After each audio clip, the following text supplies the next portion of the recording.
Winter had wrapped New York City in an unforgiving embrace where the wind cut like knives through the streets, sending swirls of snow spiraling under the flickering streetlights. Along the frozen banks of the East River, towering skyscrapers cast wavering golden reflections on the ice, fleeting, fragile, and easily swallowed by the relentless cold. The city was alive, but beneath its sparkling facade, a quiet, lonely chill crept through the cracks, settling into the bones of those who had nowhere to escape it. Amidst the relentless snowfall, a small café named Warm Haven stood resilient, its warm golden light spilling onto the snowy pavement. Nestled in a quiet alley away from the city's hurried pace, it wasn't an upscale establishment, but for those seeking refuge from the bitter cold, it felt like home. The rich scent of freshly brewed coffee mingled with the sweet aroma of cinnamon pastries, wrapping the air in a comforting embrace. Behind the counter, Elena Carter, 25, hummed a soft Christmas tune. Her golden hair was loosely tied back, with a few stray strands falling effortlessly around her face. Under the cafe's soft glow, her emerald green eyes shimmered, holding a quiet warmth that contrasted the icy world outside. She had never known the warmth of a real home. Raised in an orphanage, she had spent years longing for a place where love wasn't something to be waited for, but something that simply existed, constant, unwavering. The cafe door swung open abruptly, ushering in a gust of frigid air that sent a shiver down Elena's spine. Snowflakes swirled before dissipating into the cafe's warmth. A tall figure stepped inside, his long black coat dusted with snow, his dark brown hair slightly disheveled from the wind. Nicholas Whitmore, CEO of Whitmore Pharmaceuticals, a name that carried weight in the corporate world, a man whose presence was as formidable as the empire he controlled. Elena's gaze lifted, locking onto his eyes, piercing, unreadable, like a storm trapped beneath frozen glass, sent a shiver down her spine. It was only a moment, fleeting and silent, yet something unspoken passed between them. Neither of them realized it yet, but that single glance had already set something in motion, something neither of them would be able to stop. Nicholas Whitmore stepped into Warm Haven, his sharp gaze barely registering the comforting scent of roasted coffee or the golden glow of the cafe's dim lighting. He slid onto a bar stool, peeling off his leather gloves, his fingers still stiff from the cold. He hadn't come here for a drink, nor was he seeking solace in the warmth of the cafe. He just needed a place to breathe, even if only for a moment, amidst the storm of chaos closing in around him. His company, Whitmore Pharmaceuticals, was on the verge of crisis. A newly developed tissue regeneration drug was under public scrutiny, bombarded with accusations of severe side effects, stock prices had plummeted, and the board of directors had lost their patience. Fix your public image, Nicholas. The world needs to see you as a stable, trustworthy man, someone with a family. Their ultimatum echoed relentlessly in his mind. Love had never held meaning for him. Marriage was a strategy, not a promise. But even he knew time was running out. He needed a wife, and he needed one now. Across the counter, Elena Carter wiped down a glass with practiced ease, still humming a cheery Christmas tune. She barely acknowledged the presence of the man who had just entered, or if she did, she certainly didn't seem to care. Elena wasn't part of the world of tailored suits and ruthless ambition. She belonged to warmth, to laughter, to late-night conversations over coffee, to dreams born from a lonely childhood. But then she turned, and their eyes met. Nicholas didn't know why he said it. Maybe it was the way her emerald green eyes gleamed with something wild and untamed, or maybe it was because she was everything he wasn't, an opposite, a contrast, a safe choice. A choice that wouldn't hurt. His voice was calm, unwavering. "Marry me." Elena blinked, momentarily convinced she had misheard him. Then a breathless laugh escaped her lips, sharp, disbelieving. "You can't be serious," she murmured, shaking her head. But when she met his eyes again, steady, unwavering, her amusement flickered. This wasn't a joke. He meant every word. Nicholas didn't laugh. "I'll fund scholarships for orphans." $750,000. Do we have a deal? The humor in her eyes flickered, fading into something more serious. She tilted her head, scrutinizing him as if trying to determine whether he was joking. But as she met his gaze, steady and unyielding, she realized the truth. He wasn't joking. The space between them felt different now, thicker, charged. Elena held his gaze for a long moment before a slow smile curved her lips, a smile that carried both defiance and a hint of reckless adventure. "All right, but I love too much. Can you handle that?" The wedding took place on a cold, gray afternoon at a grand, historic mansion nestled in the outskirts of New York. There were no fresh flowers adorning the altar, no soft melodies filling the air, only the watchful, emotionless gazes of the board of directors and the relentless flicker of camera flashes capturing every second of the transaction disguised as a ceremony. In a private room, Nicholas Whitmore stood before a tall mirror, adjusting his tie with the same calculated precision he applied to everything in his life. His features were sharp, his gray eyes void of emotion. This marriage was not about love.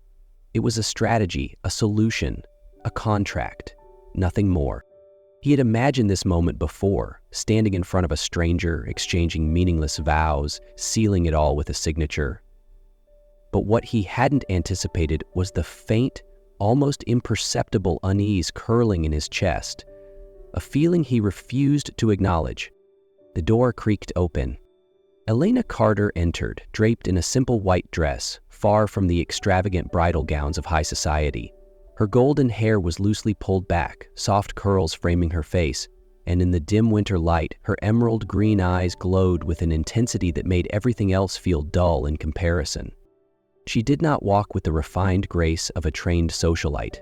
Instead, she nearly tripped on the long carpet leading to the altar.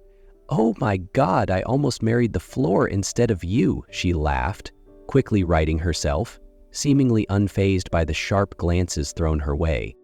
Nicholas narrowed his eyes slightly. She was unlike anyone else. They stood face to face, under the scrutinizing gaze of the officiant and countless onlookers. When it was time to exchange rings, Elena picked up hers, turning it in her fingers before grinning mischievously. "If I drop this, does that mean I'm marrying the floor instead of you?" A few photographers froze mid-shot. The board members stiffened in disapproval. And Nicholas? He felt the corner of his mouth twitch slightly. He didn't smile, not fully. But for the first time since the ceremony had begun, something in his carefully controlled world wavered. A single crack in the ice, too small to be noticed, yet impossible to ignore. He reached for her hand, small, warm, and steady in his grasp. As he slid the ring onto her finger, a strange sensation rippled through him, a flicker of something beyond his control. The room fell silent as the officiant declared, "I now pronounce you husband and wife." There was no applause, no passionate kiss, just a signed contract binding them together. But what Nicholas failed to realize was that the moment his fingers brushed against hers, a tiny crack had formed in the ice he had so carefully built around himself. The sleek black Bentley glided through the snow-covered streets of New York, its tires whispering against the icy pavement. Inside, Elena Carter sat in silence, watching the city lights blur against the car's tinted windows. She should have felt out of place, lost in the world of billionaires and skyscrapers, but strangely, she wasn't afraid. Beside her, Nicholas Whitmore was equally silent, his storm-gray eyes unreadable. No words were exchanged. This wasn't a love story. This was a contract, a business transaction. When the car pulled up in front of a towering glass building, Nicholas stepped out without a glance back, knowing she would follow. His penthouse was here, luxurious, precise, and utterly devoid of life. As the door slid open, the apartment revealed itself. Floor-to-ceiling windows overlooking the East River, minimalist decor, sleek furniture, everything was calculated, cold, emotionless. Nicholas shrugged off his coat and turned to her. He motioned toward a small doorway at the far end of the penthouse. "That's your room. Keep your distance." Elena paused, staring at him as if he had just said something ridiculous. Then, instead of walking away, she stepped closer. "Do I look like someone who keeps her distance?" Her voice was soft, but there was a challenge hidden beneath the words. Nicholas didn't respond, but when Elena reached out and touched him, just the lightest brush of her fingers against his wrist. He felt something unexpected. She wasn't afraid of him. She wasn't intimidated. She held his gaze, unwavering. Then, before he could react, she rose on her toes and kissed him. No hesitation, no second guessing. Nicholas should have pulled away. He should have reminded her that this was just a deal, but he didn't. For a moment he stood frozen, allowing her warmth to seep into him, allowing her lips to melt away the edges of the ice he had long since buried himself under. And then, as if something inside him snapped, he kissed her back. His hands found her waist, pulling her in. Their breaths tangled, heat rising between them in a way neither of them had anticipated. Something raw, something unspoken, surged through him, unraveling the iron grip he had on his control. For the first time in his life, Nicholas lost control. They tumbled onto the leather sofa in the vast living room. Outside, the snow continued to fall, the wind howling through the empty streets. But inside, between them, a fire had ignited. Elena smiled against his lips, her voice teasing, breathless. "Are you still sure about keeping your distance?" Nicholas didn't answer. Instead, he just held her tighter, as if she was the only thing tethering him to reality. And in that moment, he knew Elena Carter wasn't just a contract. She was breaking through every wall he had spent years constructing. And he wasn't sure if he wanted to stop her anymore. Morning light filtered through the penthouse windows, casting a soft glow over the once sterile space. But it was no longer lifeless. On the kitchen counter sat a tray of slightly burnt pastries, dusted in flour. The scent of hot cocoa lingered in the air. Twinkling fairy lights adorned the window, their golden glow reflecting against the snow outside. Elena Carter had turned this place into a home. Nicholas noticed it as he stepped out of his bedroom, his storm gray eyes landing on her. She was standing by the counter, brushing flour off her dress, a small, triumphant grin on her face. She hadn't just brought warmth to his home, she had brought warmth to his life. But Nicholas also knew one thing: his world was not so easily changed. That afternoon, a letter arrived at his office. Thick parchment, crisp ink. Its message simple, yet chilling. "Leave Nicholas, or everything you love will burn." No signature, but Nicholas didn't need one. He knew exactly who had sent it. Victor Langley, a longtime rival. A man who had once lost a billion-dollar deal to Whitmore Pharmaceuticals. He never forgot, and he never forgave. Nicholas clenched the letter in his fist, his expression darkening. No one touches her, no one. He immediately ordered his security team to track down the sender, but he didn't tell Elena, and that was his mistake. Elena found the letter later that evening, tucked into the pocket of his coat. Her hands trembled as she read it, her breath hitching. A bitter taste filled her mouth. She knew Nicholas would fight for her. He would never let Victor Langley's threats dictate his life. But what if she was the one who brought destruction upon him? What if her presence became his greatest weakness? That night, she watched Nicholas from across the room, his expression tense, his mind elsewhere. He hadn't told her about the letter. He was trying to protect her. But maybe she needed to protect him, too. That night, at the Whitmore Pharmaceuticals charity gala, Elena stood among Manhattan's elite, a champagne flute resting in her hand. The women surrounding her didn't look at her with admiration. They looked at her like an outsider. She's just a coffee girl. Guess Nicholas got tired of high-class women. Someone like her doesn't belong in his world. Elena smiled, a smile Nicholas would never see. That night, when Nicholas returned to the penthouse, everything was the same. Except for one thing. Elena was gone. A single letter sat neatly on the sofa. "Nicholas, I don't belong in your world. I won't be your weakness. Don't come looking for me." Outside, the snowfall thickened, blanketing the city in a cold, unrelenting silence. Nicholas stood frozen, disbelief and fury colliding in his chest. His fingers clenched the letter so tightly it nearly tore. A sharp, searing pain spread through his ribs, hot, suffocating, unbearable. He had never felt it before, and he had no idea how to make it stop. She was gone. and he had no idea what to do with the emptiness she left behind. Nicholas Whitmore stood frozen, his storm-gray eyes locked onto the letter on the table. The world around him blurred, leaving only the words Elena had written, each sentence a blade cutting through his chest. She was gone. Suddenly, he snatched the letter and threw it aside, rage boiling inside him. No. His voice was hoarse, raw, his hands clenched into fists, knuckles white. In a fit of uncontrollable emotion, he slammed his fist against the glass window.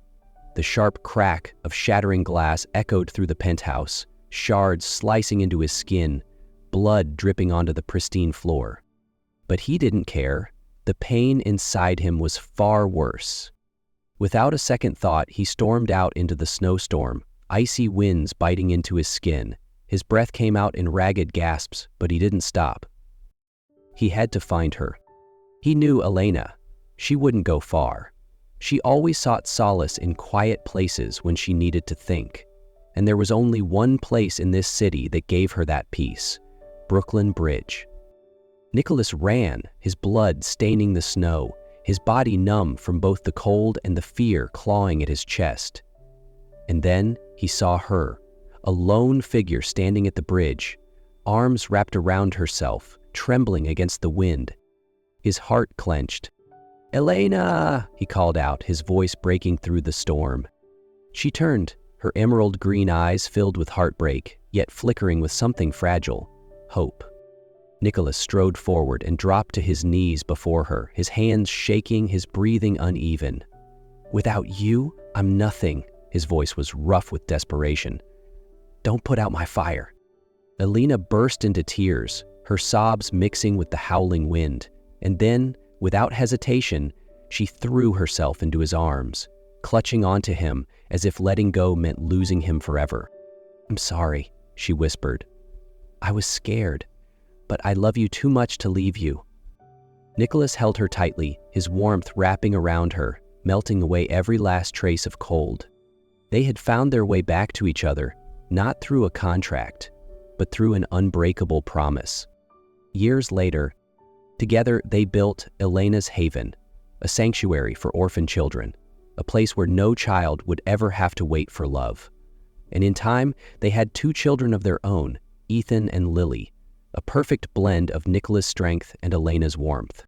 40 years later, in a small countryside home, surrounded by fields of wildflowers, Nicholas and Elena sat side by side on a wooden swing, their grandchildren gathered around them. "Tell us your love story, Grandpa," a blonde-haired girl chirped. Nicholas chuckled, his gaze still as gentle as it was all those years ago. "Your grandmother melted me in the snow." Elena laughed, resting her head against his shoulder. "And your grandfather ran across the whole city for me, bloodied hands and all." The children giggled, but in their wide-eyed expressions, there was admiration for a love that had withstood every storm. Outside, snowflakes danced in the air, but inside their home, love burned bright, just as it had from the very beginning. And Nicholas knew Elena was the fire that had melted him, reshaped him, and would burn within him for the rest of his days.